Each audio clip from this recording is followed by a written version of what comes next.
Welcome to Dateline Polk with news about your county government. I'm your host, Crystal Roll. Today you'll learn about County Commission actions from the November 7th board meeting. The future of Polk's water production, mental health treatment to reduce crime, the expansion of the county's ATV park and planning for future growth were all topics of county business Tuesday. The board approved a contract with the 10th Judicial Circuit Court for a behavioral court program that would not exceed $253,193 in cost. The goals of the program are to reduce recidivism and ensure public safety. The program would provide case management services for defendants who are in or at risk of entering the criminal justice system. The program also would be linked with community-based behavioral health treatment in lieu of incarceration.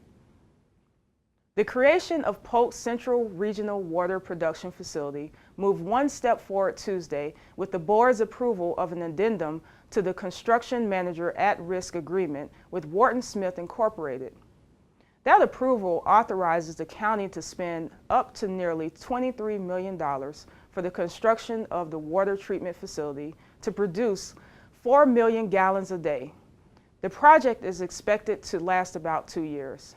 Today the Commission approved a new regional water production facility for Polk County Utilities. This is in our central regional utility service area.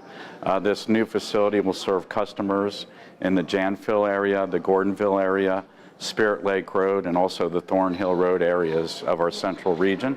It's part of a consolidation effort where we're taking existing facilities and consolidating them into a regional water production facility in this area.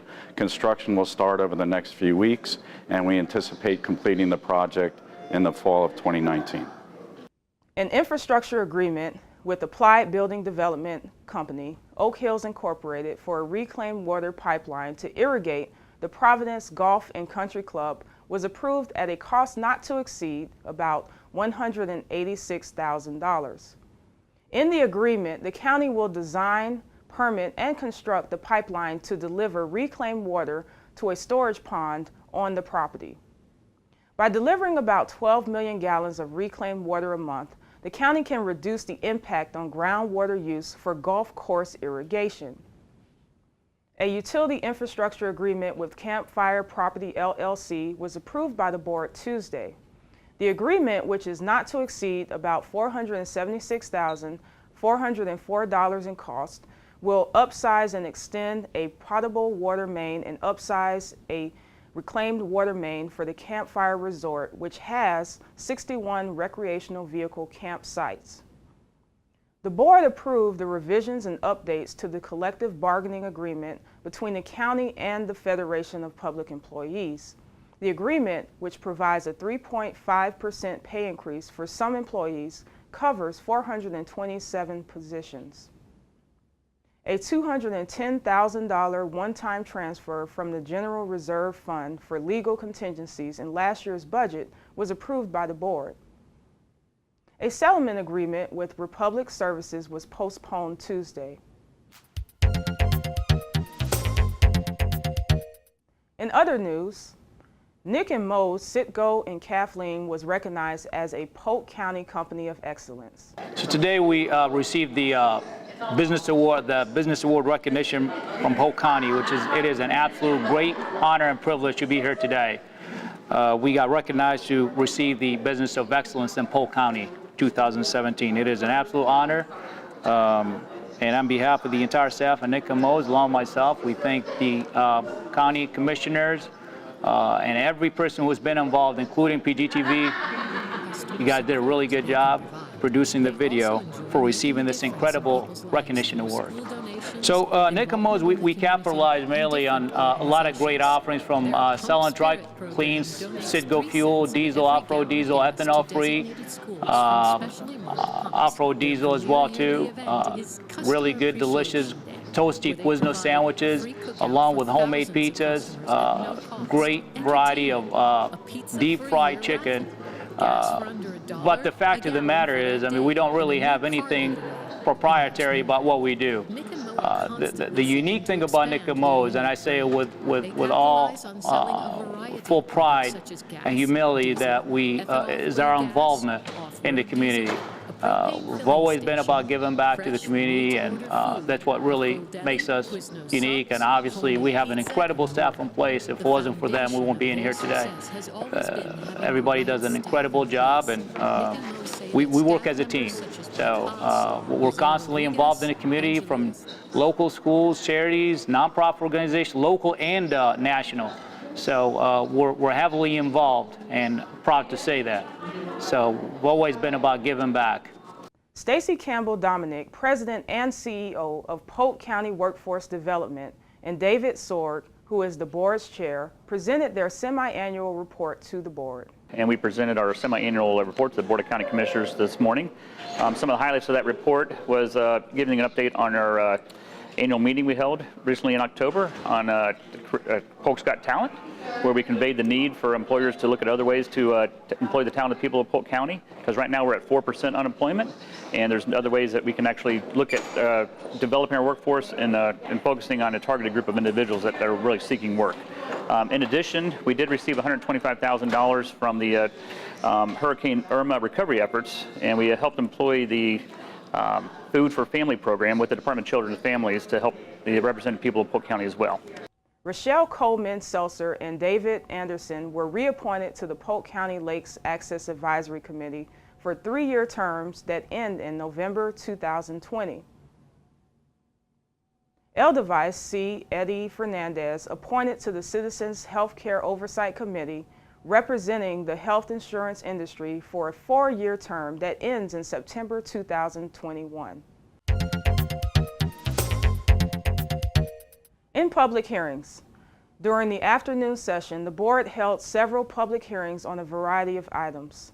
Those items up for consideration included an ordinance to install 3 speed humps to calm traffic along Avenue Y northeast near Winter Haven was approved by the board Tuesday. The humps are expected to cost about $5,250. The board voted to transmit a large-scale comprehensive plan amendment to change the future land use designation on 90 acres of land from agricultural residential rural in the rural development area to residential medium in the utility enclave area. The property is east of Lake Wells in the Nowcrest community. A large-scale comprehensive plan amendment to change the future land use designation on 12.7 acres from residential low and neighborhood activity center in the urban growth area to residential high in the transit supportive development area was voted for transmittal by the board. The land is in the Inwood area near Winter Haven. The board voted to transmit a large-scale comprehensive plan amendment to amend the 2030 Comprehensive Map Series Transit Corridors and Centers Overlay to include State Road 544 from US 92 in Arbondale to State Road 17 in Winter Haven. Plans for the expansion of Bone Valley ATV Park moved forward Tuesday as the board approved the transmittal of a large-scale comprehensive plan amendment for 335 acres from Phosphate Mining X to Leisure Recreation X in the Brewster Selected Area Plan. A conditional use to build a barn as a community center at White Horse Stables off Tiger Lake Road was approved by the board in a 4-to-1 vote. The center is expected to be about 13,500 square feet and be used for weddings, events, and other equestrian activities. The board voted to transmit a large-scale comprehensive plan amendment to change the future land use designation on 114 acres from Regional Activity Center X to Business Park Center X, and to amend several comprehensive plan policies in the Ronald Reagan Selected Area Plan. The plan, if ultimately approved next month, would allow for a warehouse development on the property. In a related item, the board took no action on the first public hearing on a Land Development Code text amendment to add performance standards to the Ronald Reagan Parkway Selected Area Plan section in Chapter 4 of the Land Development Code. Well, that wraps up this edition of Dateline Polk. To keep current with programs in progress in the county, visit us online at polk-county.net or follow us on Facebook and Twitter. We encourage you to join us at the next scheduled board meeting at 9 a.m. Tuesday, November 21st. I'm Crystal Roll, and thanks for watching.